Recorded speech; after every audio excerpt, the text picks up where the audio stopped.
சின்ன மருமகள்ல அடுத்து நடக்க போதுன்னு வாங்க பார்க்கலாம். தமிழ் செல்வி காலில் தாமரை விழுந்தா நல்லா இருக்கும்னு நினைக்கிறவங்க நம்ம வீடியோவை லைக் பண்ணிக்கங்க.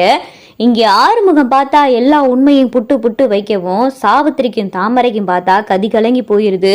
சாவித்திரி பார்த்தா தாமரை கிட்ட கண்ணை கட்டி ஏதாவது பேசிடி சமாளிடி அப்படின்னு சொல்லிட்டு இங்கே சாவித்திரி சொல்லவும், அப்பதான் பார்த்தா தாமரை வேகமா எந்திரிச்சு வந்து ராஜாங்கத்துக்கிட்ட, மாமா எனக்கு இவனை யாருன்னே தெரியாது மாமா, இவனை நான் முன்ன பின்ன பார்த்தது கூட கிடையாது மாமா, இவன்கிட்ட இருந்து நான் எதுக்கு மாமா சேது மாமா கல்யாணத்தை நிப்பாட்டுறதுக்காண்டி நான் எதுக்கு ஃபோன் பண்ணி பேசணும்? சேது மாமா தான் தமிழ்ச்செல்வியை கட்டிக்கிற போறேன்னு சொன்னாரே, அப்புறம் எப்படி மாமா நான் எதுக்கு மாமா இந்த கல்யாணத்தை நிப்பாட்டணும்? அதுவும் உங்களை கைது பண்ண நான் பண்ணுவேனா மாமா? அப்படிலாம் நான் யாருக்குமே ஃபோன் பண்ணி எதுவுமே பேசல மாமா, இவனை யாருன்னு எனக்கு தெரியாது மாமா, இதெல்லாம் எனக்கு பார்த்தா தமிழ்ச்செல்வியோட அப்பா பண்ற வேலை மாதிரி இருக்கு.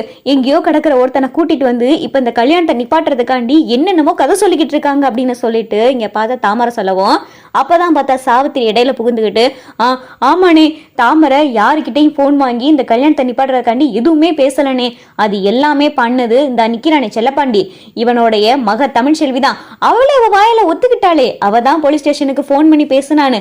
அப்புறம் என்னது இது புது கதையா இருக்கு? நைட்டு போன் பண்ணா காலையில போன் பண்ணா ஒரு தடவை தான் இவ ஃபோன் பண்ணியிருக்கா, அதுவும் இவங்கிட்ட இருந்து தான் ஃபோன் வாங்கி பேசியிருக்கா. இப்போ என்ன இடையில வந்து இவங்கனே சொல்லிக்கிட்டு இருக்கான்? இது ஏதோ புது புது கதையா சொல்லிக்கிட்டு இருக்காங்கனே, அதுவும் இந்த கல்யாணத்தை நிப்பாட்டுறதுக்காண்டி சொல்லிக்கிட்டு இருக்காங்க. இதெல்லாம் நீ எதையும் நம்பாதனே.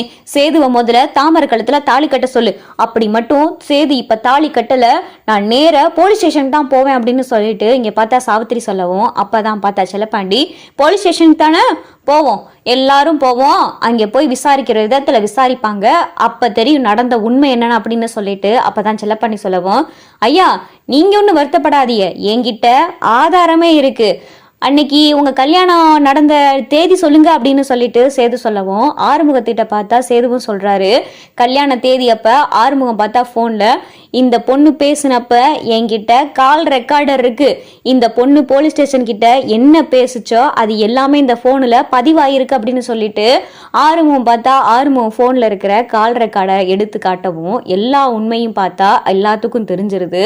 இதை பார்த்ததும் பார்த்தா ராஜாங்கம் சாவித்திரி கண்ணத்துல ஓங்கி ஒரு அறை விடுறாரு. எல்லா உண்மையும் தெரிஞ்சும் ஆனா என்னம்மா நீ போய் சொல்லிக்கிட்டு இருக்க அப்படின்னு சொல்லிட்டு ராஜாங்க சொல்லிக்கிட்டு இருக்காரு. அண்ணே என்னைய மன்னிச்சிருனே, இந்த கல்யாணத்தை நிப்பாட்டுறதுக்காண்டி இவங்கெல்லாம் அப்படி பேசிக்கிட்டு இருக்காளான்னு சொல்லி நான் பேசிட்டேனே, எப்படியாவது சேதுவை மட்டும் தாமரை கழுத்துல தாலி கட்ட சொல்லணே அப்படின்னு சொல்லிட்டு அப்ப சாவித்திரி சொல்லவும், அப்பதான் பார்த்தா ஏண்டி என்ன நடந்துகிட்டு இருக்கு? ஆனா நீ சேதுவை தாமரை கழுத்துல தாலி கட்டுறதுலே குறியா இருக்கியே, எனக்கு இப்பதாண்டி தோணுது சேது எந்த தப்புமே பண்ணிருக்க மாட்டான்னு தோணுது. எனக்கு தெரிஞ்சு தாமரைய பரிசோதனை பண்ணாதாண்டி நீ சொல்றது உண்மையா பொய்யான்னு தெரியும் அப்படின்னு சொல்லிட்டு அப்பதான் சொல்லவும், இதை கேட்டதும் பார்த்தா தாமரைக்கு கதி கலங்கி போயிருது. என்னது பரிசோதனை பண்ண போறாங்களா அப்படின்னு சொல்லிட்டு தாமரை அதிர்ச்சியில நிக்கவும், அப்பதான் பார்த்தா செல்லப்பாண்டி சொல்றாரு, என் மருமையே உங்க மக கழுத்துல தாலி கட்ட மாட்டாரு, அதுக்கு அவருக்கு விருப்பமும் கிடையாது. என் மருமையை மக மேல கோபமா இருந்தது அவங்க அப்பாவை ஜெயிலுக்கு அனுப்புனது அப்படின்றதுனாலதான் என் மருமையை மக மேல கோபமா இருந்தாரு. இப்பதான் எல்லா உண்மையும் தெரிஞ்சு போச்சே, உங்க மகதான் எல்லாத்துக்கும் காரணம். என் மருமையனுக்கு என் மக மேல இருந்த கோபம் எல்லாம் போயிருச்சு, உங்க மக கழுத்துல தாலி கட்ட மாட்டாரு, போலீஸ் ஸ்டேஷனுக்கு போவோம், கம்ப்ளைண்ட் கொடுங்க, எல்லா விசாரணையும் நடத்தட்டும், அப்புறம் உண்மை தெரியும் அப்படின்னு சொல்லிட்டு செல்லப்பாண்டி சொல்லிக்கிட்டு இருக்காரு.